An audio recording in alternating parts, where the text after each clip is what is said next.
Hello everyone, good morning. इस video में हम टेंथ क्लास का जो चौथा चैप्टर है, फोर्थ चैप्टर, जिसका नाम है द्विघात समीकरण, इससे रिलेटेड हम 30 ऑब्जेक्टिव क्वेश्चंस को सॉल्व करेंगे। और अगर आप भी हिंदी मीडियम से तैयारी करें, टेंथ क्लास का एग्जाम देने जाना है आपको 2026 में, तो ये वीडियो आपके लिए बहुत ही ज़्यादा इंपॉर्टेंट होने वाला है। इस वीडियो में हम टेंथ क्लास से रिलेटेड जितने भी ऑब्जेक्टिव क्वेश्चंस होता है द्विघात समीकरण में, जितने तरह का क्वेश्चन पूछा जा सकता है या पूछा गया है, पूछने का संभावना है, उन सभी क्वेश्चंस को हम ऑब्जेक्टिव क्वेश्चंस को हम इस वीडियो में डिस्कस करेंगे। और टोटल 30 क्वेश्चंस ही हमें, अगर आप इसके बारे में जान जा रहे हैं बढ़िया से, तो ये बहुत ही ज़्यादा इंपॉर्टेंट होने वाला है वीडियो आपको। और टोटल आपको 30 क्वेश्चंस का केवल तैयारी करना है। लेकिन उससे पहले जो द्विघात समीकरण होता है, इसमें जितने भी तरह का फार्मूला हो गया, वो सब फार्मूला आपको पता होना चाहिए द्विघात समीकरण से रिलेटेड। इसलिए सबसे पहले हम जो फार्मूला होता है, इसका उस फार्मूले को लिखे हुए हैं। फार्मूला पहले आपको याद करना है, उसके बाद से ऑब्जेक्टिव क्वेश्चंस को हम सॉल्व करेंगे। तो चलिए एक एक करके हम पहले फार्मूला स्टार्ट कर रहे हैं। यह फोर्थ चैप्टर है और द्विघात समीकरण, क्वाड्रेटिक इक्वेशन। इसमें हमें सबसे पहले द्विघात समीकरण को पढ़ना है, लेकिन हमें सबसे पहले द्विघात बहुपद के बारे में पता होना चाहिए। क्वाड्रेटिक पोलिनोमियल, द्विघात बहुपद क्या होता है, द्विघात बहुपद क्या होता है ना, बहुपद है। बहुपद वाले चैप्टर में हम बहुपद के बारे में पढ़े भी हैं। द्विघात बहुपद का मतलब होता है कि अगर कोई द्विघात बहुपद है, आपको पता भी है द्विघात का मतलब जिसका घात कितना हो, जिसका घात 2 हो। और सामान्यतः द्विघात बहुपद को हम इस रूप में लिखते हैं, जैसे यहाँ पे लिखा गया ax² + bx + c। मान लीजिए इस तरह लिख दिया गया 5x² + 3x, या चलिए 9x लिख दिया, 9x + 7। ये जो यहाँ पे लिखा गया है, इसको कहेंगे हम द्विघात बहुपद, क्योंकि इसमें जो x है, इस x का अधिकतम घात कितना है, 2 है। और जो अधिकतम घात होता है वही उस बहुपद का घात कहलाता है। द्विघात मतलब, द्विघात बहुपद मतलब बहुपद का घात कितना है, तो बहुपद का घात 2 है, द्विघात बहुपद। और द्विघात बहुपद को हम किस तरह से लिखते हैं, उसका मानक रूप क्या होता है, तो हम इसे इस रूप में लिखते हैं, जैसे यहाँ पे लिखा गया है ax² + bx + c। और ये द्विघात बहुपद है, तो अधिकतम तो घात 2 होना चाहिए। अगर a का मान 0 हो गया, a का मान क्या हो गया, 0 हो गया, तो ये वाला टर्म ही गायब हो जाएगा। और जब यह टर्म जो फर्स्ट पद है, इसको अगर हटा दें हम, तो यहाँ पे तो यह बचेगा, bx + c बचेगा, और bx x का घात 1 है। इसलिए यहाँ पे हम कंडीशन लिखते हैं कि जो प्रथम पद होता है x² जो है, उसका गुणांक 0 के बराबर नहीं होना चाहिए। यह कंडीशन इसमें रहेगा हमेशा कि अगर द्विघात बहुपद है या जितने भी घात का बहुपद हो, उसमें जो पावर होता है, जो मेन पावर मतलब जो सबसे बड़ा घात होता है, उसका जो कोफिशिएंट हो गया, यहाँ पे x² है, पावर अधिकतम 2 है, और इसका जो गुणांक है x² का a, यह a का मान 0 के बराबर नहीं होना चाहिए। इस a का मान किसके बराबर नहीं होना चाहिए, 0 के बराबर नहीं होना चाहिए, यही कंडीशन होता है। तो ये हम यहाँ पे लिखें कि यदि a b c वास्तविक संख्याएं हो, और तथा के बाद जो कंडीशन है इम्पोर्टेंट है, a 0 के बराबर नहीं होना चाहिए, तब जा करके ax² + bx + c के रूप में अगर कोई व्यंजक लिखेंगे, तो उसको हम द्विघात बहुपद कहते हैं। जैसे एग्जाम्पल के लिए यहाँ पे लिखा गया द्विघात बहुपद, उसी तरह से हम और लिख सकते हैं 9y² + 9y + 5, ये भी द्विघात बहुपद है। x y z a b c कुछ भी हम मान सकते हैं, सामान्यतः x y z उसी के रूप में हम लिखेंगे, जो चर होता है उसको x y z से सामान्यतः हम दर्शाएंगे, उसको सूचित करेंगे। तो यह था द्विघात समीकरण। और द्विघात समीकरण में जो a b c है, उस a b c को क्या कहते हैं, तो a b c को द्विघात बहुपद हो गया, इस द्विघात बहुपद का गुणांक कहलाएगा। द्विघात बहुपद का क्या कहलाएगा, गुणांक कहलाएगा। जैसे हम कहें कि x² का गुणांक क्या होगा, तो x² का गुणांक a हो जाएगा। x का गुणांक क्या होगा, तो x के साथ क्या है, x के साथ यहाँ पे b है, x के साथ क्या है, b है, तो x² का गुणांक b हो जाएगा। उसी तरह से अगर हमें कहे कि अचर पद क्या है, तो अचर पद c है, या x के पावर 0, x के पावर 0 का गुणांक क्या है, तो x के पावर 0 का गुणांक c है। तो यहाँ पे जो a b c है, a b c को इस बहुपद का हम गुणांक कहते हैं। इसके बाद से हमें बहुपद के शून्य के बारे में पता होना चाहिए। बहुपद हम लोग पढ़े भी हैं इसके बारे में, बहुपद का शून्य क्या होता है।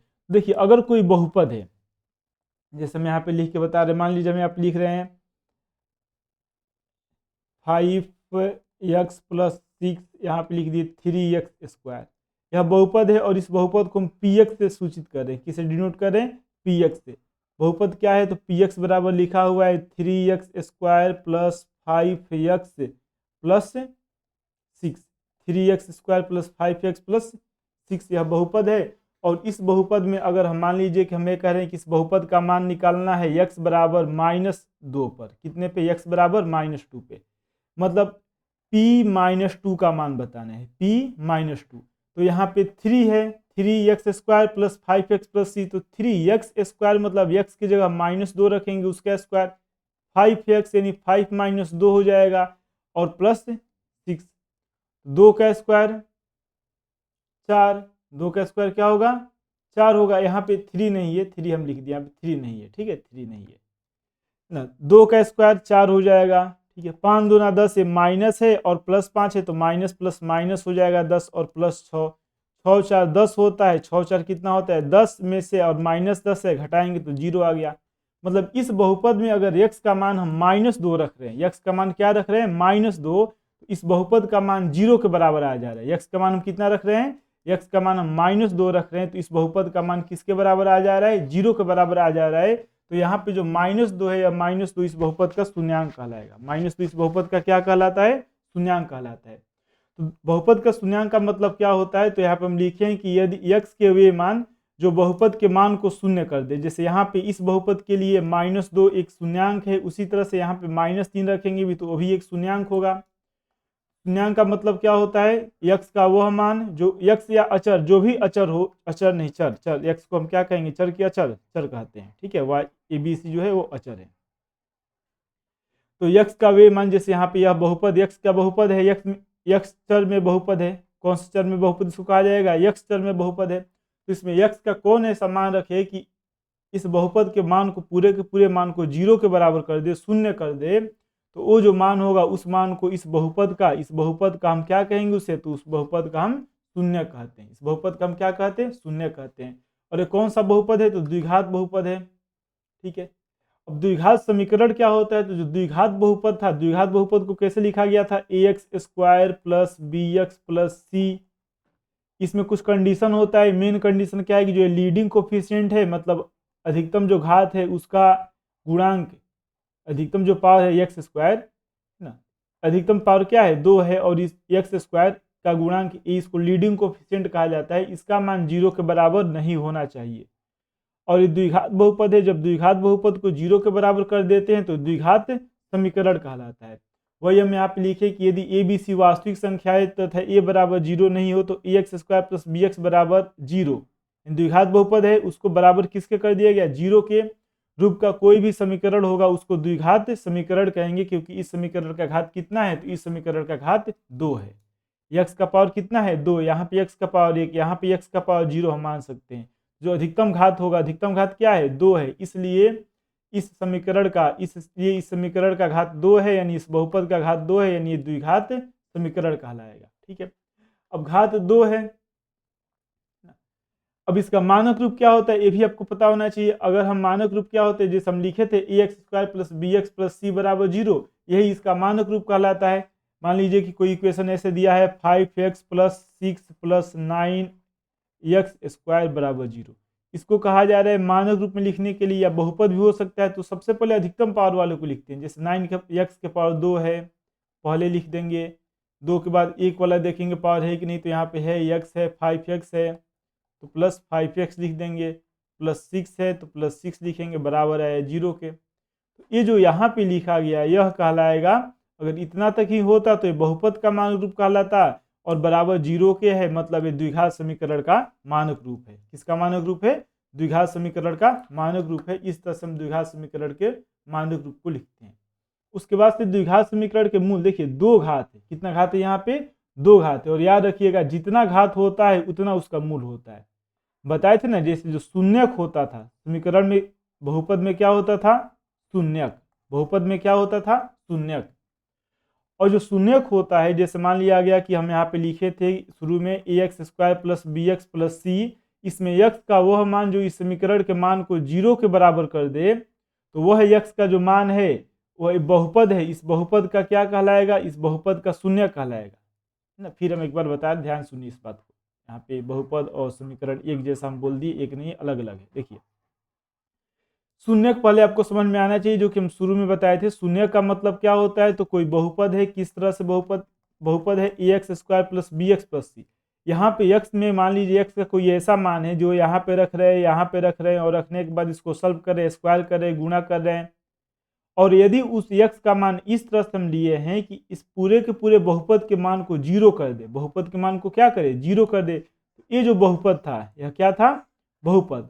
तो वह जो x है इस बहुपद का क्या कहलाएगा, वह x इस बहुपद का शून्य कहलाएगा। x इस बहुपद का क्या कहलाएगा, शून्य कहलाएगा।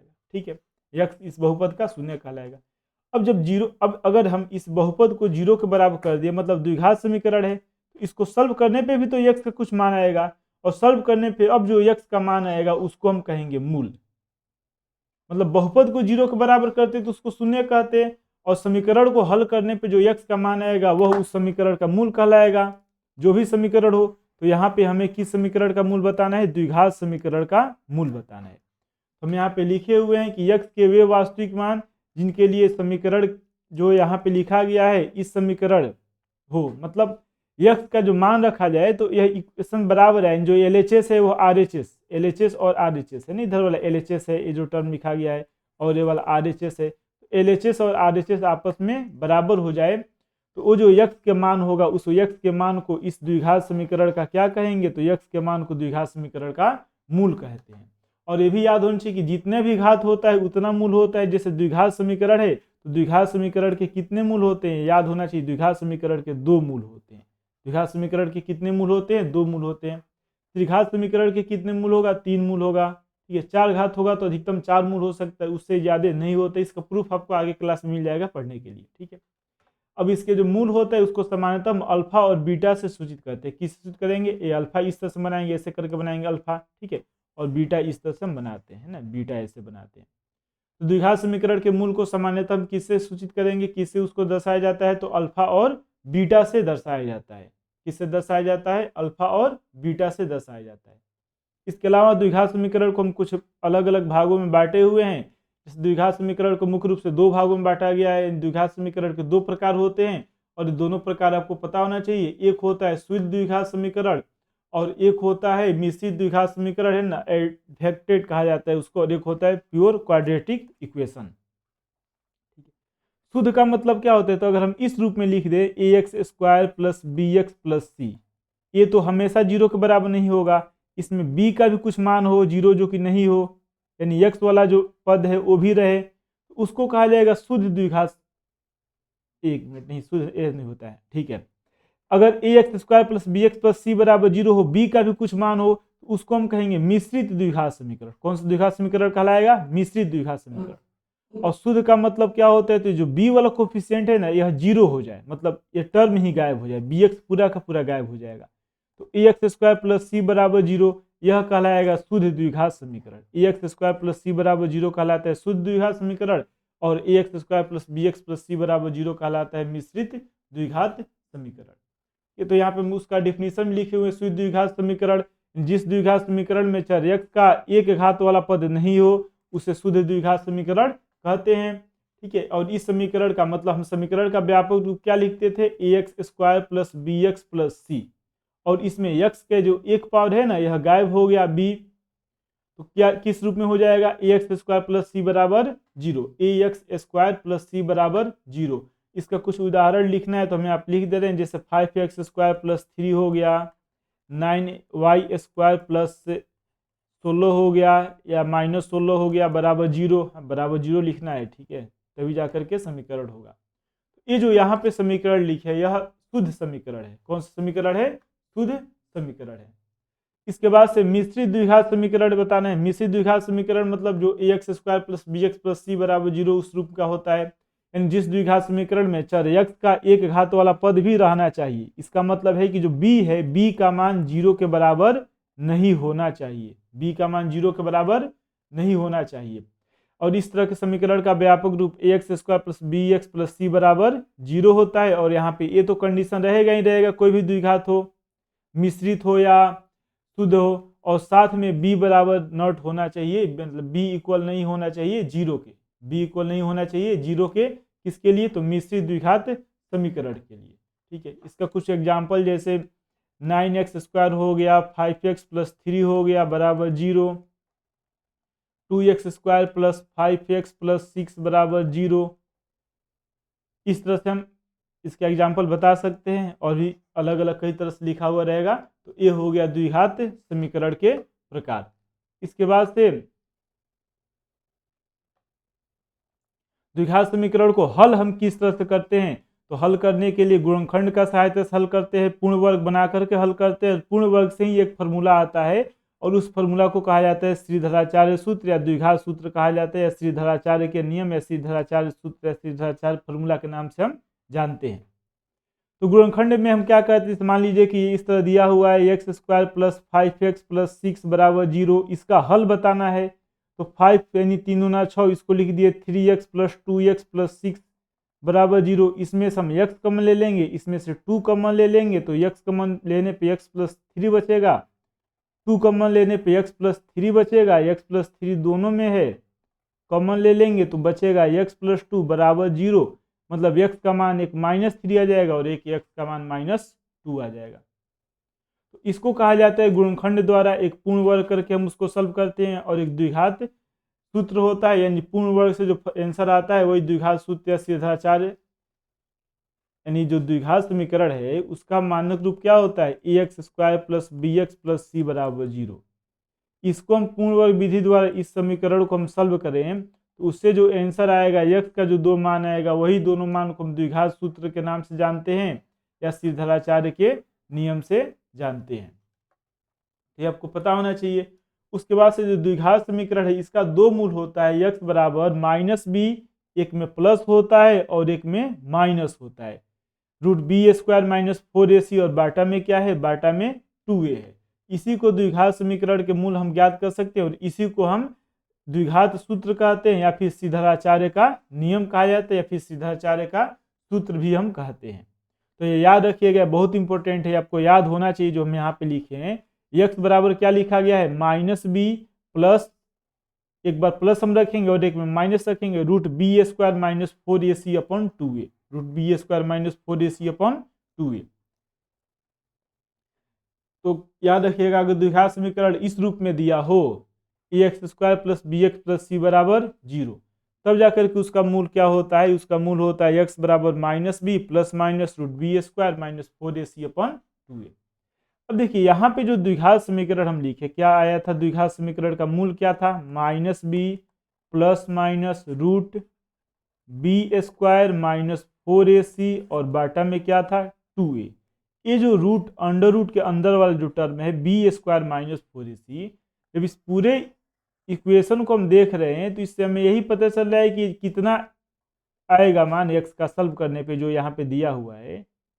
इसमें जो मेन भूमिका निभाता है या फिर मेन जिसका रोल है वह है b² - 4ac का, किसका, b² - 4ac का। और यही जो यहाँ पे b² - 4ac लिखा गया है, इसी के सहायता से हम इसका मूल का प्रकृति भी बता सकते हैं कि वास्तविक होगा कि काल्पनिक होगा, बराबर होगा कि अलग अलग होगा, परिमेय होगा कि अपरिमेय होगा।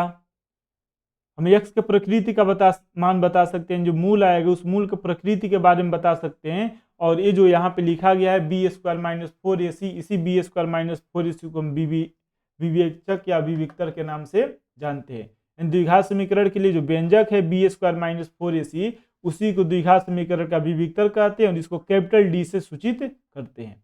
तो ऐसा जरूरी नहीं है कि आप इसको अलग से फॉर्मूला याद रखिए b² - 4ac, ऐसा कोई जरूरी नहीं है। अगर आपको ए वाला फॉर्मूला x बराबर -b plus minus √b² - 4ac upon 2a यह याद है तो आपको तुरंत पता होगा ही, या पहले जब यह याद होगा तो जो रूट के अंदर वाला टर्म आ रहा है b² - 4ac, इसी b² - 4ac को हम विवेचक या विविक्तर कहते हैं। इसके बाद से द्विघात समीकरण के मूलों की प्रकृति के बारे में पता होना चाहिए, जैसे अभी हम बताए हैं।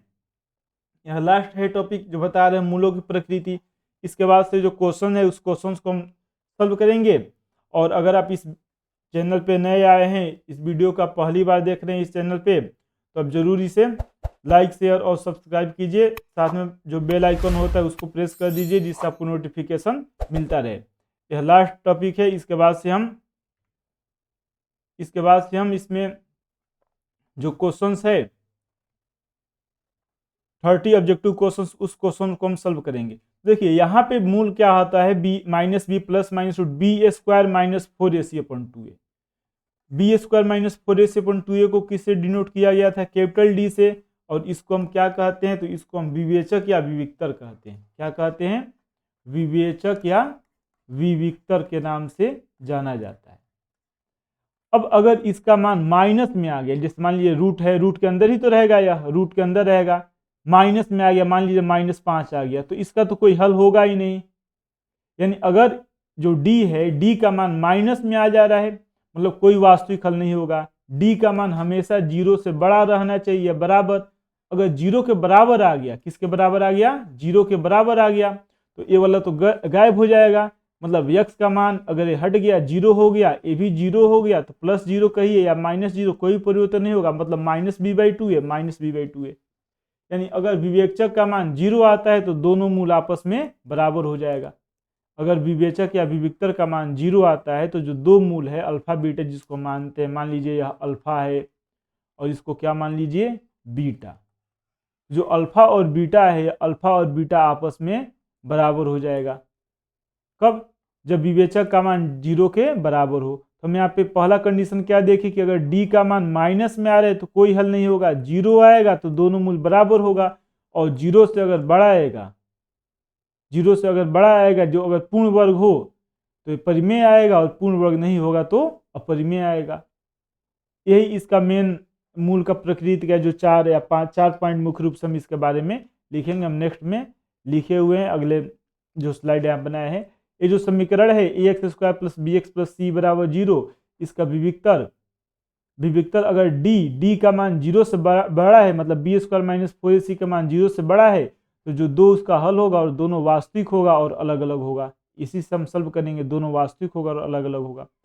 अगर डी का मान 0 है तो यहाँ पे 0 रखा गया, +0 -0, वो +0 कीजिए, -0, केवल b बचेगा, मतलब -b/2a, -b/2a, माइनस b का है, -b/2a, -b/2a, यही दोनों हल आएगा। और अगर एक पूर्ण वर्ग होगा तो परिमेय होगा, यानी दोनों मूल परिमेय होगा, और उसको भी हम इसी फॉर्मूला से निकालेंगे। लेकिन अगर डी का मान, इसका मान, डी का मान अगर 0 से छोटा है, मैं बड़ा लिख दिए, गलती से यहाँ पे छोटा लिखना चाहिए, ठीक है। डी का मान क्या है, 0 से छोटा है, यहाँ पे लेस देने, डी का मान 0 से छोटा है तो इसका कोई भी मूल नहीं होगा, मतलब कोई भी इसका मूल, तो वैसे निकाल सकते हैं हम, आयोटा पढ़ना है आपको 11th क्लास में इमेजिनरी नंबर के बारे में, लेकिन इस तरह से इसका कोई वास्तविक हल नहीं होता है। इसका कोई कौन सा हल नहीं होता है, वास्तविक हल नहीं होता है। ये वाला कंडीशन बहुत बार पूछा जाता है, जो यहाँ पे लिखा गया है, मूल जब भी समान मूल का बात है, जब भी किसका बात है, समान मूल का बात है, तुरंत आपको क्या करना है, डी का मान 0 कर देना है। डी का मान क्या करना है, 0 करना है। जब डी का मान 0 कीजिएगा, डी का मान 0 कीजिएगा, मतलब ये वाला टर्म 0 आएगा, तो दोनों मूल आपस में बराबर हो जाएगा, दोनों मूल आपस में बराबर हो जाएगा।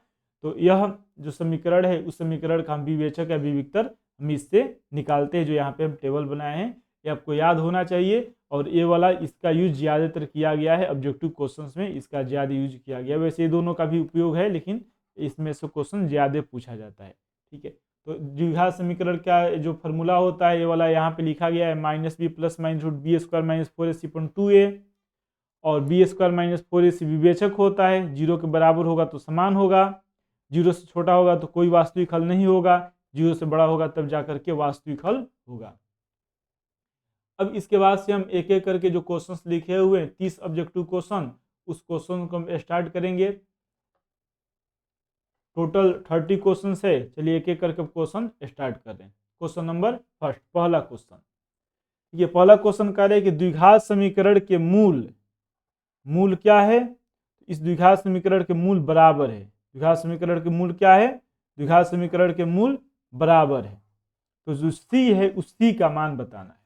देखिए पहले तो हम यहाँ पे देखेंगे कि जैसे हम पढ़े हैं फॉर्मूला हम किसके लिए पढ़े हैं, तो फॉर्मूला हम पढ़े हैं ax² + bx + c = 0। ये जो इक्वेशन यहाँ पे लिखे हैं, इसके लिए हम फॉर्मूला पढ़े हैं। और बोर्ड में जब ये सब क्वेश्चन पूछा जाता है तो उसमें लिखने का कोई जरूरत नहीं होता है, केवल आंसर से मतलब होता है। अगर आप को प्रैक्टिस हो जा रहा है तो आप आसानी से लिख लेंगे, हमें समझाना है तो समय लगेगा, ठीक है, लेकिन वैसे बहुत कम समय में आप इसे सॉल्व कर लेंगे अगर आप समझ जा रहे हैं तो। तो देखिए इसके लिए तो सबसे पहला स्टेप होता है कि हम देखते हैं कि क्या वह इसी रूप में है कि नहीं है। जैसे कई बार क्या होगा क्वेश्चन में, यहाँ पे मान लीजिए कि इस तरह दे दिया बी एक्स स्क्वायर प्लस सी एक्स प्लस ए, तो यहाँ पे ए बी सी सब एक्स बदल गया। हम इसके लिए यानी जो फॉर्मूला है उस फॉर्मूला में, जो फॉर्मूला हम पढ़े, मान लीजिए क्वेश्चन में क्या दे दिया, बी एक्स स्क्वायर प्लस सी एक्स प्लस ए, बी एक्स स्क्वायर प्लस सी एक्स प्लस ए। तो अब जो फॉर्मूला है उस फॉर्मूला में ए की जगह क्या रखेंगे, तो बी रखेंगे, बी की जगह सी रखेंगे, सी की जगह ए रखेंगे। तो इसलिए सबसे पहले हम देखते हैं कि वो किस रूप में दिया हुआ है। तो यहाँ पे उसी रूप में है जिस रूप में हम लोग फॉर्मूला पढ़े हैं, ठीक है। और कंडीशन कह रहा है, यहाँ पे कह रहे हैं कि इसका मूल जो है, मूल बराबर है। मूल क्या है, मूल बराबर है। मूल बराबर है मतलब जो विवेचक होता है डी, उस डी का मान 0 के बराबर होना चाहिए। यानी बी स्क्वायर माइनस 4ac का मान 0 के बराबर होना चाहिए। यानी 4ac बराबर होना चाहिए बी स्क्वायर, या बी स्क्वायर बराबर होना चाहिए 4ac के। और c का मान पूछा गया, तो बताइए c अपने जगह पे रखिए, और 4a जो गुणा किया गया है इधर आएगा तो भाग हो जाएगा। यानी c बराबर हो जाएगा बी स्क्वायर बटा 4a। c बराबर क्या आएगा बताइए, c बराबर आएगा बी स्क्वायर बटा 4a। इंप्लाइड डेट लिखा गया ना। c बराबर क्या आएगा, c बराबर आएगा बी स्क्वायर बटा 4a। यानी इसका आंसर हो जाएगा डी। इसका आंसर क्या हो जाएगा, डी। तो यहाँ पे कहाँ से आया है डी बराबर 0, डी क्या होता है, विवेचक। जब मूल बराबर है, क्वेश्चन में कह रहे हैं ना मूल बराबर, तो इसलिए डी का मान 0 के बराबर कर दिया गया है। अगला क्वेश्चन, क्वेश्चन नंबर सेकेंड, दूसरा नंबर क्वेश्चन। समीकरण है a x square plus b x plus c बराबर 0, इसमें एक्स के मान बताने। तो ये तो उसी रूप में है जैसे हम लोग पढ़े हैं a x square plus b x plus C.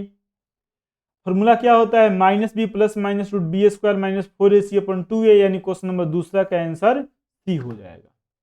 Question number 3, यहाँ पे लिखा है कि द्विघात समीकरण है यह। अब इस द्विघात समीकरण के जो मूल है, यह मूल वास्तविक है और समान है। देखिए वास्तविक है, समान आया ना, समान आएगा मतलब विवेचक जो डी होता है उसका मान 0 के बराबर करेंगे। यानी बी स्क्वायर माइनस 4ac को 0 के बराबर करेंगे।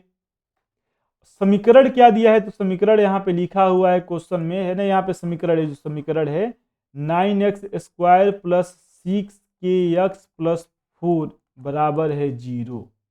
9x square plus 6kx plus 4 बराबर है 0। अगर हम जो फॉर्मूला पढ़े, यहाँ पे b लिखे हैं, विवेचक लिखे ना, यहाँ पे विवेचक 0 है, b है, a है, c है, ठीक है। तो ये सब किसके लिए लिखा गया है, यह सब, ये जो फॉर्मूला होता है a x square plus b x plus c बराबर 0, इसी के लिए लिखा गया है। मतलब इसका अगर हम तुलना कर रहे हैं तो ए का मान 9 है, बी का मान 6 है, सी का मान 4 है। यानी ए का मान 9 है, बी का मान 6 नहीं, बी का मान कितना है, देखिए यक्स का गुणांक बी है, और यहाँ पे यक्स का गुणांक कितना है, 6 के है। तो बी का मान 6 के है और सी का मान 4 है। तो इस तरह से हम सबसे पहले तुलना करके बताएंगे कि इसमें ए का मान क्या है, बी का मान क्या है, सी का मान क्या है, और तब जा करके जो डी विवेचक जो 0 के बराबर है, क्यों 0 के बराबर करके सॉल्व करें, क्योंकि क्वेश्चन में कह रहे कि इसका जो मूल है यह मूल वास्तविक है और समान, यानी आपस में बराबर है। मूल वास्तविक है और आपस में बराबर है। तो बी की जगह क्या रखेंगे, 6k रखेंगे, 6k इसका स्क्वायर बराबर 4ac माइनस है, उधर जाएगा तो 4 हो जाएगा। ए का मान 9 है, गुणे 9, सी का मान 4 है, मतलब 6 गुणे 6 के स्क्वायर बराबर 4 गुणे 9 गुणे 4, ठीक है। देखिए 6 से किस तरह इसको सॉल्व करें, आप ऐसे तो डायरेक्ट यहाँ पे सॉल्व कर सकते हैं।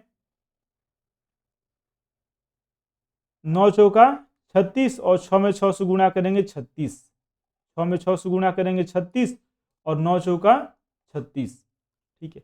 मतलब यह जो 6 गुणे 6 यहाँ पे लिखे हैं और ये जो 9 चौका 36 है, दोनों एक दूसरे को कैंसिल कर देगा। यानी के स्क्वायर का मान कितना आएगा बताइए, तो के स्क्वायर का मान 4 आएगा। के स्क्वायर का मान कितना आएगा, 4 आएगा। तो के का मान क्या आएगा, प्लस माइनस रूट 4 आएगा, यानी प्लस माइनस 2 आएगा। स्क्वायर जब उधर जाएगा, क्योंकि माइनस का भी स्क्वायर प्लस होता है, प्लस का भी स्क्वायर प्लस होता है, इसलिए के का मान एक प्लस में आएगा और एक माइनस में आएगा। यानी इसका आंसर हो जाएगा सी, 2 या -2, 2 या -2।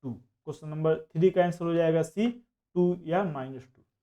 द्विघात समीकरण है, इसके मूलों की प्रकृति बताना है, तो मूलों की प्रकृति की बताने के लिए डी मतलब बी स्क्वायर माइनस 4ac का मान हम निकालते हैं। किसका मान निकालते हैं? बी स्क्वायर माइनस 4ac का। बी क्या होता है? तो जो x वाला टर्म है उसका गुणांक।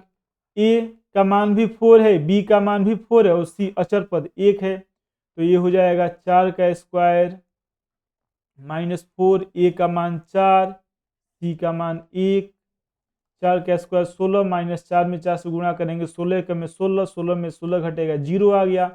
यानी जो विवेचक है डी, उस डी का मान 0 के बराबर आ गया। और जब डी का मान 0 के बराबर आता है तो जो मूल होता है वह मूल वास्तविक होता है और आपस में बराबर भी होता है। मतलब क्वेश्चन नंबर 4 का आंसर हो जाएगा बी, वास्तविक और बराबर। इसमें बताना है कि कौन द्विघात समीकरण नहीं है। देखिए द्विघात समीकरण नहीं है ना, नहीं यहाँ पे आया। इस तरह का क्वेश्चन हमेशा पूछा जा रहा है, द्विघात समीकरण नहीं है, द्विघात समीकरण है, ठीक है। नहीं मतलब उसके उल्टा हो जाएगा, जो नहीं है। अब इसे हमें पूरे जो ऑब्जेक्टिव क्वेश्चन है तो इसको सॉल्व करने का कोई जरूरत नहीं। देखिए हम किस तरह सॉल्व कर रहे हैं बता रहे हैं। जैसे यहाँ पे है -x² और यहाँ पे है x²। यहाँ पे लिखा क्या है? द्विघात समीकरण। किसका बात करना है हमें? द्विघात समीकरण का। मतलब जो अधिकतम घात है वो अधिकतम घात हमें कितना चाहिए? 2 चाहिए। द्विघात समीकरण का मतलब क्या? तो द्विघात समीकरण का मतलब यह है कि जो अधिकतम घात है, मैक्सिमम पावर अधिकतम घात 2 होना चाहिए। अधिकतम घात कितना होना चाहिए? 2 होना चाहिए। 2 से 2 मतलब अगर 2 वाला घात गायब हो गया तो द्विघात नहीं होगा। अगर 2 जो घात है वो हट गया तो द्विघात नहीं होगा। अगर 2 से ज्यादा घात आ रहा है, 2 से ज्यादा घात आ रहा है तो वो भी द्विघात नहीं होगा। 2 से कम आएगा अधिकतम घात वो भी नहीं होगा, 2 से ज्यादा आएगा वो भी नहीं होगा। 2 अधिकतम घात 2 होना चाहिए। तो अगर हम इसको सॉल्व करें, देखिए 3x है तो 3x इधर कहीं जाने वाला है नहीं, अपने जगह पे 3x रहेगा। 5 को वैसा ही छोड़ दीजिए। यहाँ पे x² है, यहाँ पे -x², तो क्या दोनों एक दूसरे को कैंसिल कर पाएगा? नहीं कर पाएगा।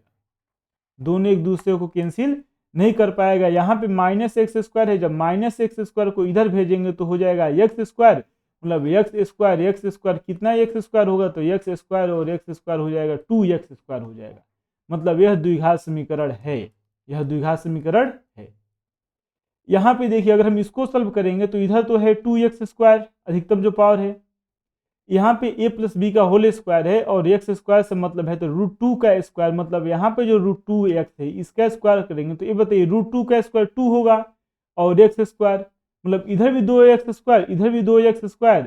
x² वाला जो पद है वही गायब हो जाएगा। c में x² वाला पद गायब हो जाएगा, इसलिए इसका आंसर c होगा। इसको सॉल्व करने का कोई जरूरत नहीं है, आपको डायरेक्ट पता होना चाहिए कि √2 का स्क्वायर 2 होता है, x² तो 2x² इधर भी है, 2x² इधर भी है, नहीं यहाँ पे a + b के होल स्क्वायर की जैसा है। 2x² इधर भी है, 2x² इधर भी है, तो दोनों एक दूसरे को कैंसिल कर देगा। दोनों एक दूसरे को क्या करेगा? कैंसिल कर देगा, ठीक है। इसलिए इसका आंसर हो जाएगा सी, द्विघात समीकरण नहीं है। यहाँ पे देखिए 2x² आएगा और यहाँ पे x² आएगा, यहाँ पे 2x² आएगा, मतलब एक x² से एक x² घट जाएगा, लेकिन एक तो बचा रहेगा ना, क्योंकि 2x² है, तो ये भी द्विघात समीकरण है। डी में यहाँ पे x² है और इधर 3x² है, मतलब 2x² वाला बचेगा, यानी ये भी द्विघात है। तो द्विघात कौन नहीं है? तो इसका आंसर हो जाएगा सी। क्वेश्चन नंबर 5 का आंसर हो जाएगा सी, द्विघात नहीं है। द्विघात समीकरण का विविक्तर बताना है, तो विविक्तर डी किसके बराबर होता है? b² - 4ac। अब बताइए यहाँ पे a का मान कितना है? 1 है, कुछ भी नहीं है। तो b का मान क्या है? 15 की -15, तो यहाँ पे x का गुणांक -15 है और c का मान 50 है। तो b² मतलब -15 का स्क्वायर माइनस 4a का मान 1, c का मान 50, 15 का वर्ग 225, 5 चौका 20, 200 हो जाएगा। तो 225 में जब 200 घटाएंगे तो ये हो जाएगा 25, यानी इसका आंसर हो जाएगा 1 मिनट, यहाँ पे कुछ गलती हो गया, देखिए b² है तो -15 का स्क्वायर माइनस 4ac 5 चौका 20, सही है, सब सही है, ठीक है। तो d का मान कितना है? d का मान 25 आ जाएगा, यानी क्वेश्चन नंबर 6 का आंसर ए हो जाएगा 25। क्वेश्चन नंबर 7, यहाँ पे x का मान बताएं। तो देखिए यहाँ पे जो लिखा हुआ है वो किस तरह से लिखा हुआ है? ax² - bx + c। क्या लिखा हुआ है, a x square minus b x plus C.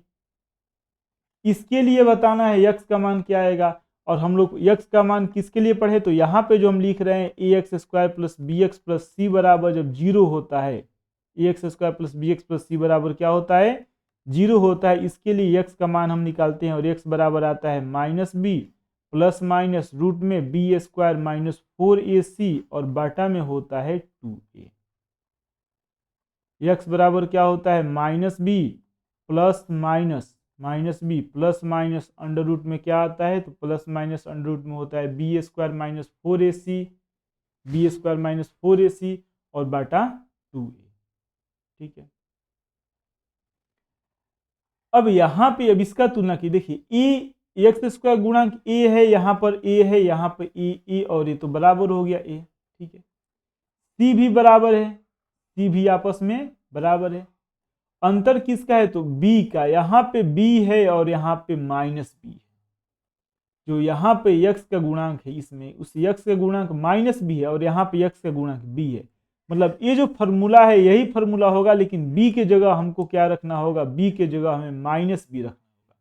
B के जगह हमको क्या रखना होगा, बी के जगह हमें माइनस बी रखना होगा। तो बताइए, जब बी के जगह माइनस बी रखेंगे तो माइनस माइनस प्लस बी हो जाएगा, प्लस माइनस रूट बाटा में 2a का 2a ही रहेगा, माइनस 4ac, इसमें भी कोई चेंज नहीं आएगा। बी के जगह भी माइनस रखना है तो माइनस का स्क्वायर प्लस हो जाएगा, मतलब ये भी बी स्क्वायर हो जाएगा। यानी इसमें जो यक्स का मान आएगा वह ये वाला मान आएगा। यहाँ पे जो हम लिखे यक्स का मान क्या आएगा, B plus minus root B square minus 4ac upon 2a। X बराबर क्या आएगा, B plus minus root B square minus 4ac upon 2a। Question number 7 का आंसर होगा सी। क्वेश्चन नंबर 7 का आंसर क्या हो जाएगा, क्वेश्चन नंबर 7 का आंसर हो जाएगा सी। क्वेश्चन नंबर 8, किसका एक मूल 2 है। तो यहाँ पे हम इसको गुणनखंड के द्वारा सॉल्व करेंगे और इस तरह से तो इसका गुणनखंड नहीं हो पाएगा, माइनस में आ जाएगा।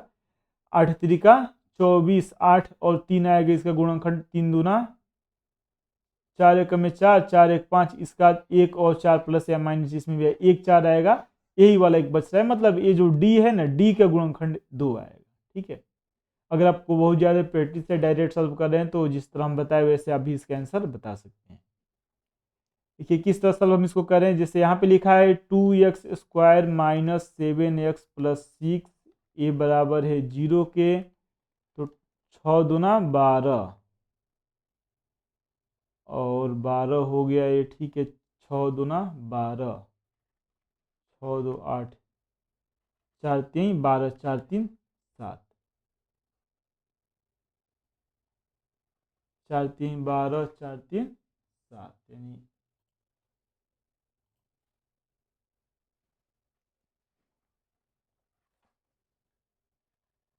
ये हो जाएगा minus 4x minus 3x plus 6 और ये बराबर किसके होगा, तो ये बराबर होगा 0 के। किसके बराबर हो जाएगा, 0 के। इसमें से हम 2x कॉमन ले लेंगे। क्या कॉमन लेंगे, 2x कॉमन लेंगे। अगर हम 2x कॉमन लेंगे तो हो जाएगा x माइनस 2 और माइनस इसमें 3 कॉमन लेंगे तो हो जाएगा x माइनस 2 बराबर 0। नहीं, माइनस माइनस प्लस हो जाएगा, प्लस 6 हो जाएगा, माइनस 3x हो जाएगा। ठीक है, 9th क्लास में इस तरह का पढ़े ही थे बहुत ज़्यादा। तो x माइनस टू दोनों में है, हम x माइनस 2 कॉमन लेंगे तो इधर बचेगा 2x माइनस 3 बराबर 0। जब इसको बराबर करेंगे 0 के, x माइनस 2 बराबर 0 जब करेंगे तो x बराबर हो जाएगा 2। x बराबर क्या हो जाएगा, 2। मतलब क्वेश्चन नंबर 8 का आंसर हो जाएगा डी। क्वेश्चन नंबर 8 का आंसर क्या होगा, क्वेश्चन नंबर 8 का आंसर होगा डी। ये था क्वेश्चन नंबर 8। क्वेश्चन नंबर 9, समीकरण यहाँ पे लिखा हुआ है और इस समीकरण के मूल समान है तो सी का मान बताएं। देखिए मूल समान होता है अगर द्विघात समीकरण हम जो पढ़े हैं वो लिख रहे हैं हम यहाँ पे a x square plus b x plus c बराबर 0, ये द्विघात समीकरण है। और उस द्विघात समीकरण का जो विवेचक या विवेक्तर होता है वो होता है बी स्क्वायर माइनस 4ac। अगर दोनों मूल आपस में समान हो तो जो विवेचक है डी उसका मान 0 के बराबर होना चाहिए। अब यही फॉर्मूला में यहाँ पर भी लागू करेंगे, लेकिन यहाँ पे इक्वेशन क्या दिया हुआ है, बी एक्स स्क्वायर प्लस ए एक्स प्लस सी बराबर 0। जो डी निकालेंगे वो यहाँ पे बी है। अंतर हमें यहाँ पे क्या करना है, ए की जगह बी और बी की जगह है।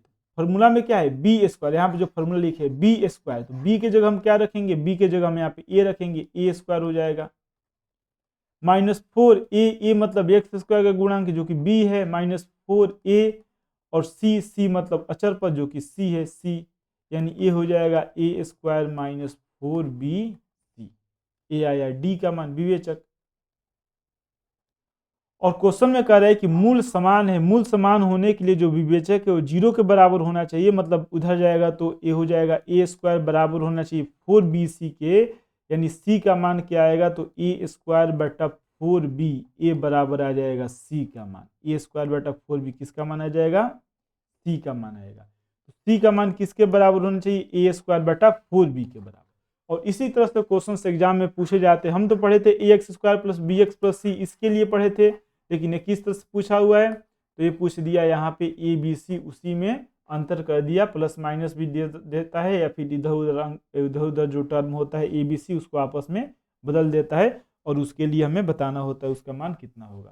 चलिए 10 नंबर क्वेश्चन कह रहे कि यदि समीकरण के मूल समान है, मूल क्या है, समान है, मतलब डी किसके बराबर है, 0 के, यानी बी स्क्वायर -4ac, बी मतलब माइनस पी, एक्स गुणांक यहाँ पे क्या है, पी की माइनस पी है, माइनस पी बी स्क्वायर हो जाएगा और -4 होगा, ए का मान 1 है और सी का मान 4 है, ए का मान 1 है और सी का मान 4 है, गुणा है, बराबर आएगा 0 के, मतलब ये हो गया -p का स्क्वायर पी, और हो जाएगा 4 गुणे 4। तो p का मान क्या आएगा, p का मान -4 भी आएगा और +4 भी आएगा, क्योंकि 4 गुणे 4 होगा, माइनस का भी स्क्वायर प्लस होता है और प्लस का स्क्वायर तो प्लस होता ही। इसको सॉल्व करना जानते हैं ना, चाचू का 16 पी स्क्वायर, पी का मान क्या आएगा, पी का मान 2 बार स्क्वायर मतलब 2 बार गुणा करना है, तो -4 को 2 बार गुणा कीजिए तो भी आएगा 16, +4 को 2 बार गुणा कीजिएगा तो भी 16 आएगा। मतलब क्वेश्चन नंबर जो 10 है इसका आंसर हो जाएगा बी। क्वेश्चन नंबर 11, निम्नलिखित में से कौन सा द्विघात समीकरण है, बताना है कौन द्विघात समीकरण है। तो याद रखिएगा द्विघात समीकरण के लिए हम क्या बताए थे, द्विघात समीकरण के बारे में हम ये बताए थे कि जो द्विघात बहुपद है, क्या है, द्विघात बहुपद, उस द्विघात बहुपद को 0 के बराबर किया गया।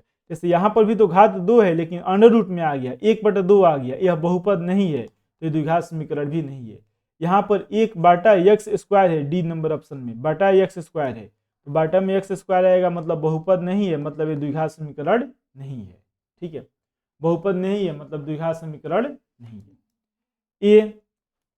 ए देखिए यहाँ पे, इसको अगर हम एक्सपेंड मतलब इसको ओपन करेंगे a + b के होल स्क्वायर पे तो x² आएगा, लेकिन यहाँ पे x³ है 2x³, तो x³ कट भी नहीं रहा है, वैसा का वैसा ही रहेगा, इसमें कोई चेंज नहीं होगा, इसलिए ए भी द्विघात समीकरण नहीं है। जब ए भी नहीं है, ए भी नहीं है, 3 नहीं है, यानी इसका आंसर सी हो जाएगा। और यहाँ पर भी आप देख सकते हैं, यहाँ पे x² वाला टर्म है, इसको भी सॉल्व करेंगे तो x² आएगा, प्लस में x² आएगा, यहाँ पे 3x² है, यहाँ पे 1x² है तो 2x² हो जाएगा, यानी क्वेश्चन नंबर 11 का आंसर होगा सी। जो ऑप्शन दिया रहता है आंसर बताने का मतलब क्या है, ऑब्जेक्टिव क्वेश्चन का तो यही विशेषता है ना कि आपके सामने आंसर भी दिया है। ठीक है, तो इसलिए जब भी क्वेश्चन हम बताते हैं, ऑब्जेक्टिव क्वेश्चन को सॉल्व करने का प्रयास करते हैं, तो हम ये भी देखते हैं कि कौन सा इसका आंसर नहीं हो सकते, आंसर को रिजेक्ट करने भी आना चाहिए। जैसे 1/x² है, ये इसका आंसर नहीं होगा, रूट में इसका आंसर नहीं होगा, यहाँ पे q आ जा रहा है और ये q किसी से कट भी नहीं रहा है, ये भी उसका आंसर नहीं होगा। यहाँ पे ए वाला होगा क्योंकि 3x² है, इसको सॉल्व करेंगे तो x² आएगा, मतलब 3x² और x² यानी 2x² तो बच ही जाएगा, अधिकतम पावर वाला x² बच जा रहा है, इसलिए द्विघात समीकरण है। क्वेश्चन नंबर 11 का आंसर सी होगा। क्वेश्चन नंबर 12, निम्नलिखित में कौन सा द्विघात समीकरण नहीं है, बताना है द्विघात समीकरण नहीं है। देखिए यहाँ पे अधिकतम पावर x² है, इसको अगर उधर ले जाएंगे तो एक x² बचेगा, मतलब द्विघात समीकरण है। ठीक है, q होगा स्क्वायर q, यहाँ पे देखिए q होगा, ये q x³, तो यहाँ पर भी q वाला टर्म है, यहाँ पर भी q वाला एक दूसरे को कट जाएगा, यानी ये भी द्विघात समीकरण, घात 3 वाला घात हट जाएगा, ये भी द्विघात समीकरण होगा। ठीक है, यहाँ पे एक्स स्क्वायर आएगा और एक गुणा करेंगे तो 3x स्क्वायर आएगा, इसको स्क्वायर है ना, ए प्लस बी का होल स्क्वायर पे लिखेंगे। एक्स स्क्वायर 3x स्क्वायर मतलब 2x स्क्वायर बच जाएगा, एक्स स्क्वायर वाला टर्म बच जाएगा, यानी द्विघात समीकरण है। क्या है यह? द्विघात समीकरण है। ए प्लस बी का होल स्क्वायर, तो ये बताइए √2 a स्क्वायर यानी √2 का 2 होगा, 2a स्क्वायर इधर भी होगा 2a square, 2x square cut जाएगा, दोनों बराबर है, हट जाएगा दोनों। √2x स्क्वायर ये हो जाएगा √2x स्क्वायर, ये दोनों एक दूसरे से बराबर है, कैंसिल हो जाएगा, कट जाएगा। ठीक है, मतलब ये द्विघात समीकरण नहीं है, इसका आंसर हो जाएगा डी। इसका आंसर क्या हो जाएगा? डी। जो डी वाला है यह द्विघात नहीं है, यह एक घातीय समीकरण है। कौन सा घातीय समीकरण है? एक घातीय समीकरण है, मतलब इसमें अधिकतम घात एक है, इसको रैखिक समीकरण भी कहते हैं। क्वेश्चन नंबर 12 का आंसर डी हो जाएगा।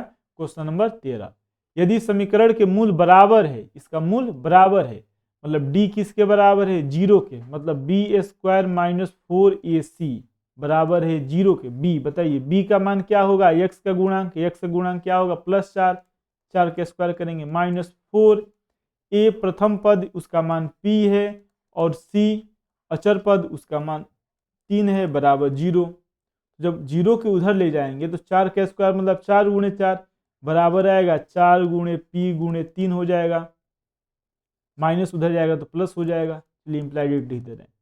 4 से 4 कट जाएगा तो 4 है, p में 3 से गुणा किया गया है, बाटा 3 हो जाएगा, है ना, गुणा 3 है, इधर आएगा बराबर के तो गुणा जो 3 है भाग हो जाएगा, बराबर आया p, मतलब p का मान आएगा 4/3। इसका आंसर बी हो जाएगा।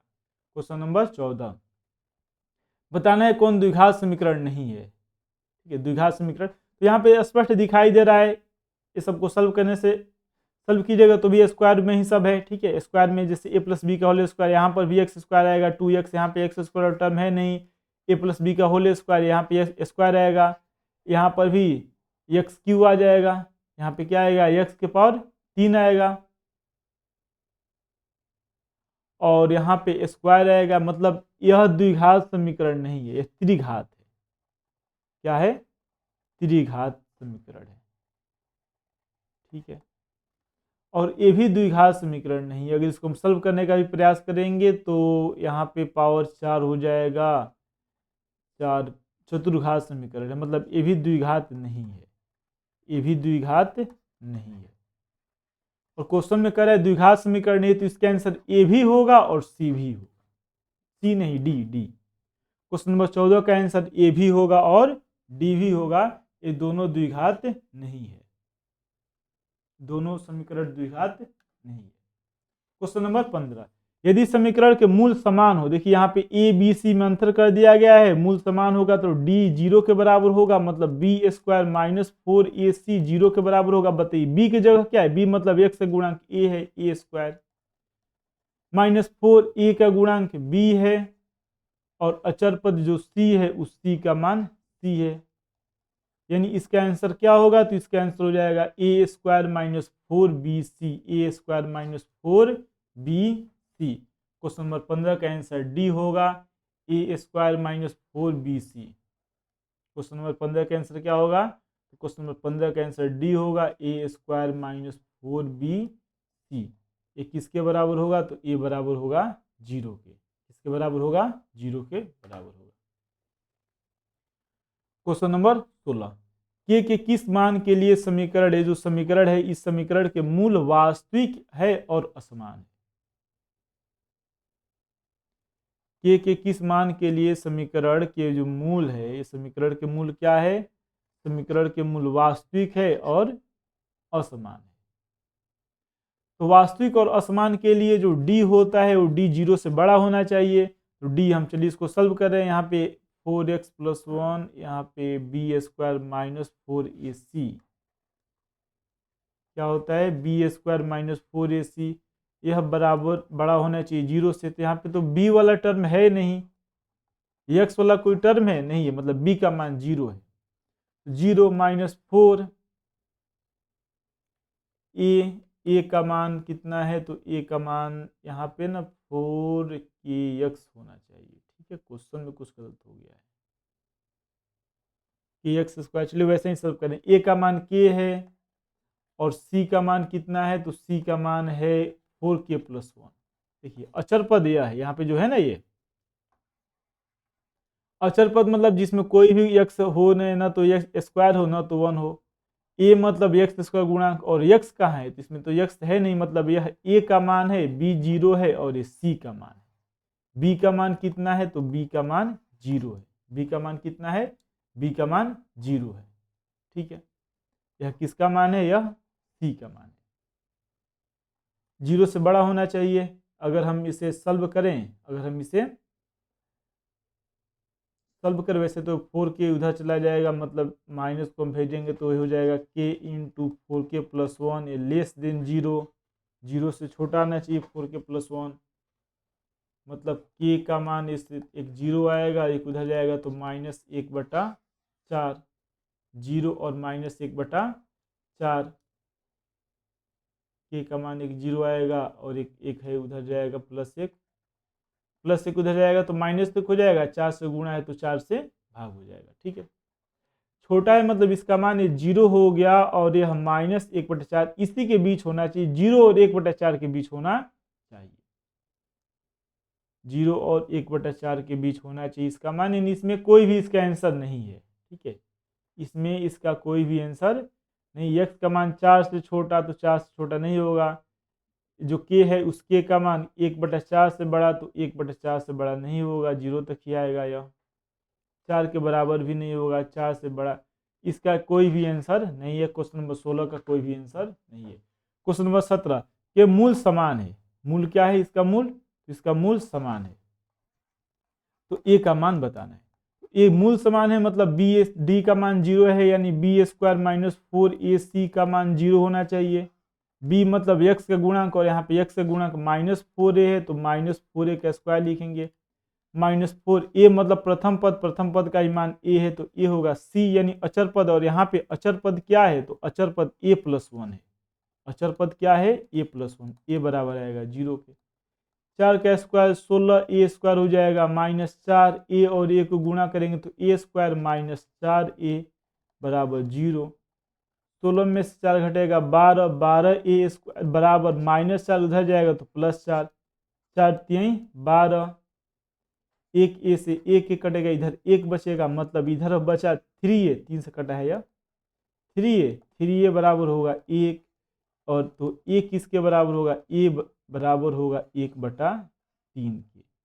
a किसके बराबर होगा, 1/3 के। यानी क्वेश्चन नंबर 17 का आंसर हो जाएगा बी। क्वेश्चन नंबर 18 द्विघात समीकरण का विवेचक बताना है। इसका विवेचक क्या होगा। विवेचक हम जानते हैं d बराबर होता है b² - 4ac। b का मान -4 है, -4 के स्क्वायर करेंगे -4। a का मान x² का गुणांक जो कि 2 है। c का मान कितना है, 3। c का मान कितना है,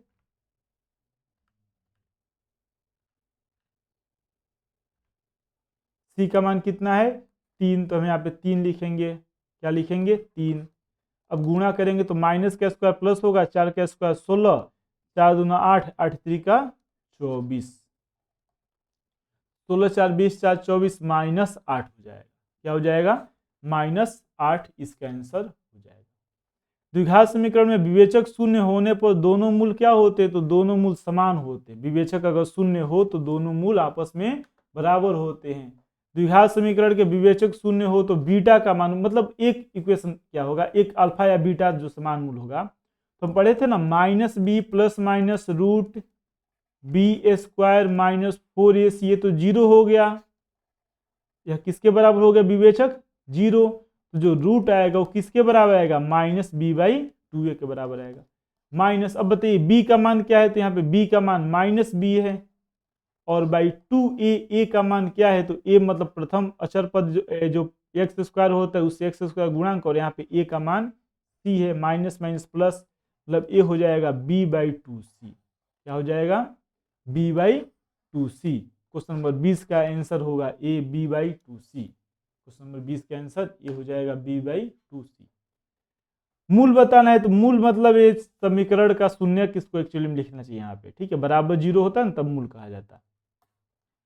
इसका शून्यक बताना है हमें। शून्यक बताने के लिए इसको 0 के बराबर करेंगे, यानी ए स्क्वायर है पी स्क्वायर है x square minus q square बराबर 0 होगा।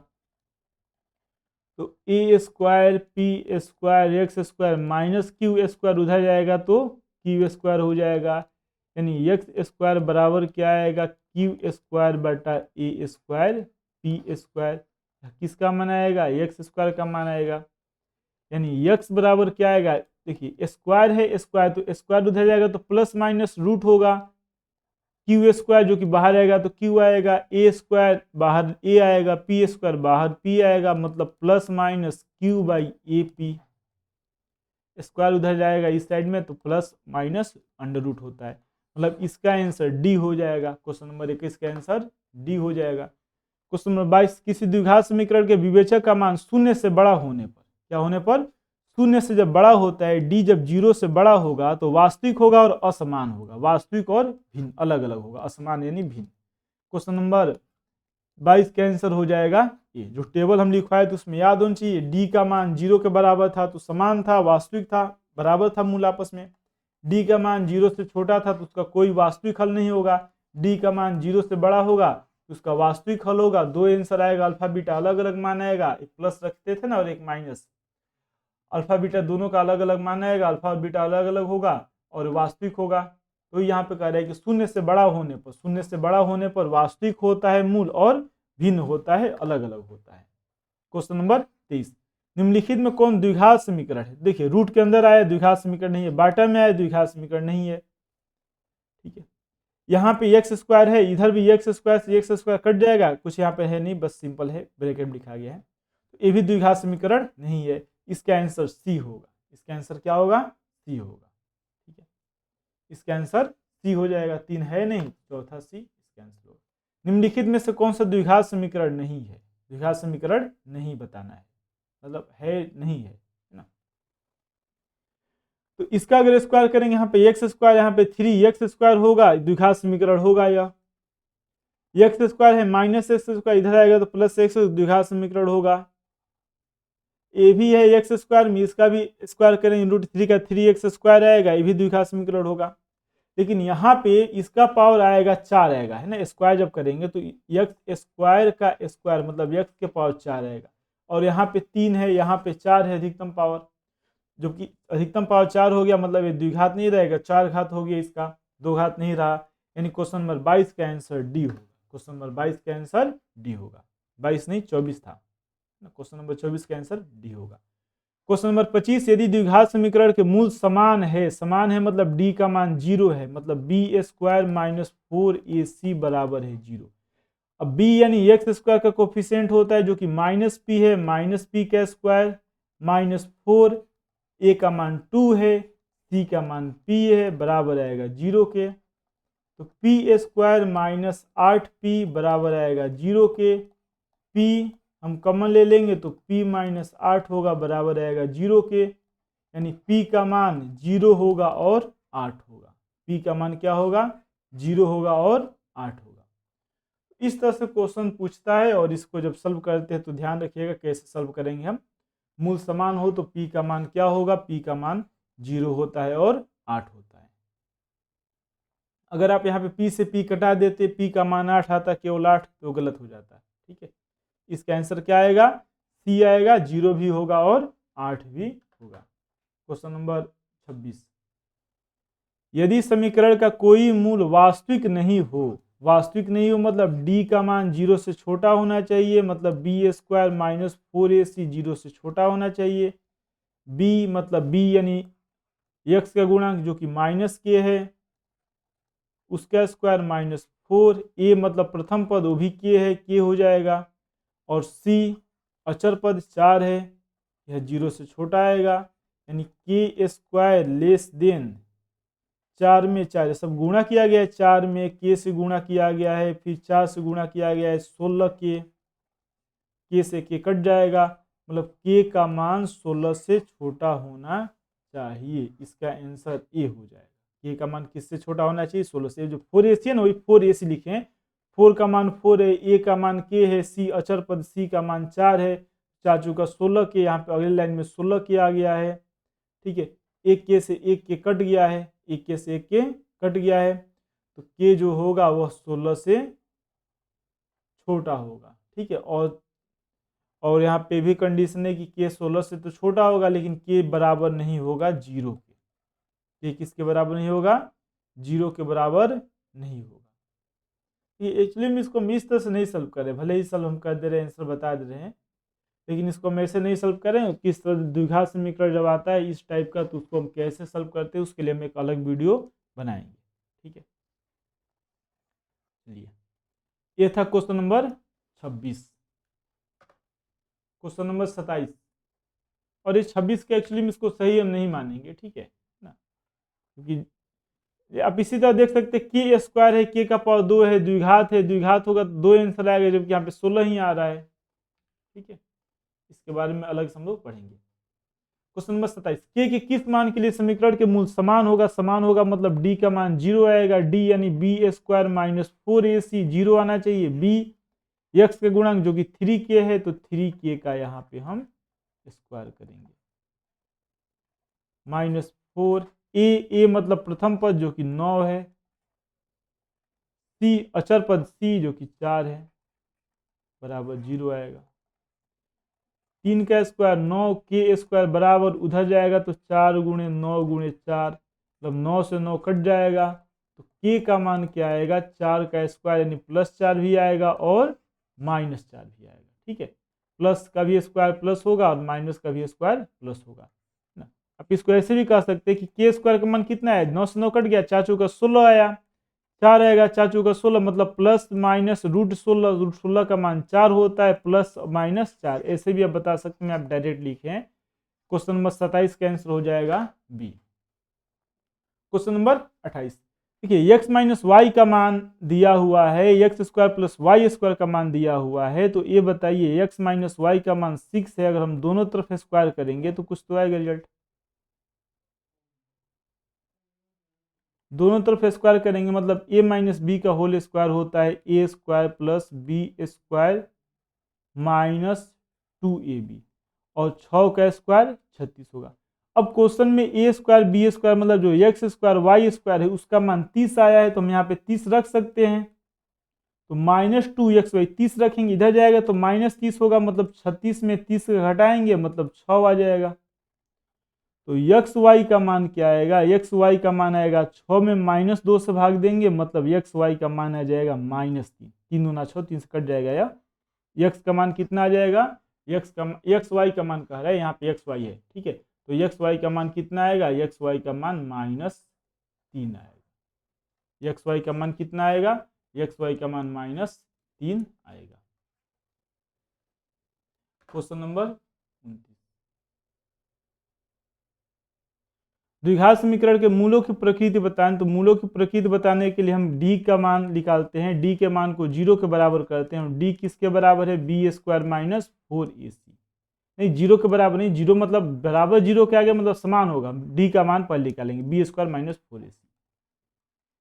b यानी यहाँ पे x इसका गुणांक 1 है, तो 1 का स्क्वायर हो जाएगा -4a, मतलब x इसका गुणांक 1 है, 1 हो जाएगा। c अचर पर जो कि 5 है, 5 होगा, 5 होगा 20, 1 माइनस 20, 1 में से 20 घटाएंगे, माइनस नहीं से माइनस में आ गया, माइनस में आ गया मतलब कोई वास्तविक हल नहीं होगा, मतलब इसका जो हल होता है वो अवास्तविक।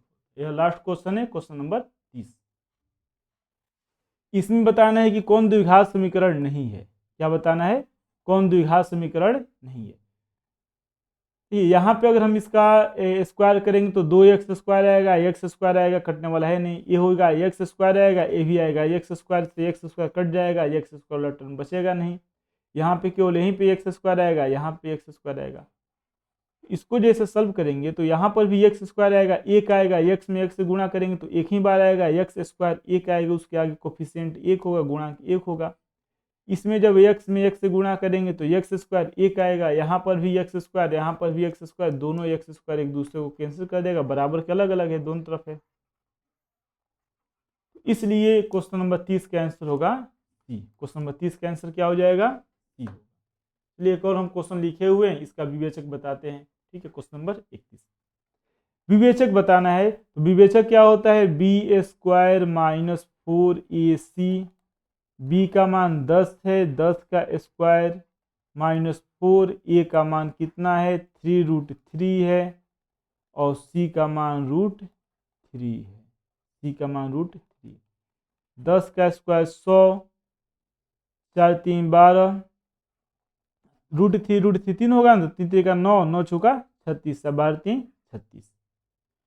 100 में 36 घटाएंगे तो 6 4 10 40 60 4 64 हो जाएगा, यानी क्वेश्चन नंबर 31 का आंसर हो जाएगा 64। ठीक है, इस तरह से हम इन सभी क्वेश्चंस को सॉल्व कर सकते हैं। और जितने भी क्वेश्चन बताया गया है उसको आप एक बार लिखिए और अपने मन से प्रैक्टिस कीजिए सॉल्व करने के लिए। ये सभी क्वेश्चन बोर्ड एग्जाम के लिए, अगर आप हिंदी मीडियम से बोर्ड एग्जाम देने जाने वाले हैं 10th क्लास का बोर्ड एग्जाम 2026 में, तो ये सभी क्वेश्चन आपके लिए बहुत ही ज़्यादा इंपॉर्टेंट है। और द्विघात समीकरण में अगर कोई भी ऑब्जेक्टिव क्वेश्चन पूछ रहा है तो इससे बाहर से आने का कोई संभावना नहीं है। अधिकतम इतना ही तरह का क्वेश्चन हो सकता है। और जो शुरू में हम फार्मूला बताए, शुरू में हम जो आपको फार्मूला बताए, वो फार्मूला भी आपको पता होना चाहिए। जितने भी हम फार्मूला बताए थे, और विशेष करके ये जो सारणी हम बताए हैं कि डी का मान 0 के बराबर आएगा तो वास्तविक भिन्न होगा, डी का मान 0 से बड़ा आएगा तो वास्तविक, डी का मान यहाँ पे देखिए गलत हम लिख दिए हैं, ठीक है, डी का मान अगर 0 के बराबर आ रहा है तो वास्तविक समान है होगा, वास्तविक होगा और क्या होगा समान होगा। ठीक है, डी का मान 0 से बड़ा आएगा तो वास्तविक भिन्न होगा, डी का मान अगर 0 से बड़ा आए और एक पूर्ण वर्ग संख्या हो तो दोनों परिमेय हो जाएगा ना। और अगर डी का मान 0 से छोटा है, यहाँ पे छोटा रहेगा, ठीक है, दो जगह गलत हुआ, एक यहाँ पे समान रहेगा और एक यहाँ पे छोटा रहेगा। अगर डी का मान 0 से छोटा आएगा तो इसका कोई भी वास्तविक हल, वास्तविक मूल नहीं होता है। तो इन सभी क्वेश्चंस को आप सॉल्व कीजिए, और ये सब क्वेश्चंस बोर्ड एग्जाम के लिए बहुत ही ज़्यादा इंपॉर्टेंट है। और अगर आप इसे लाइक नहीं किए अभी तक तो लाइक जरूर कीजिए।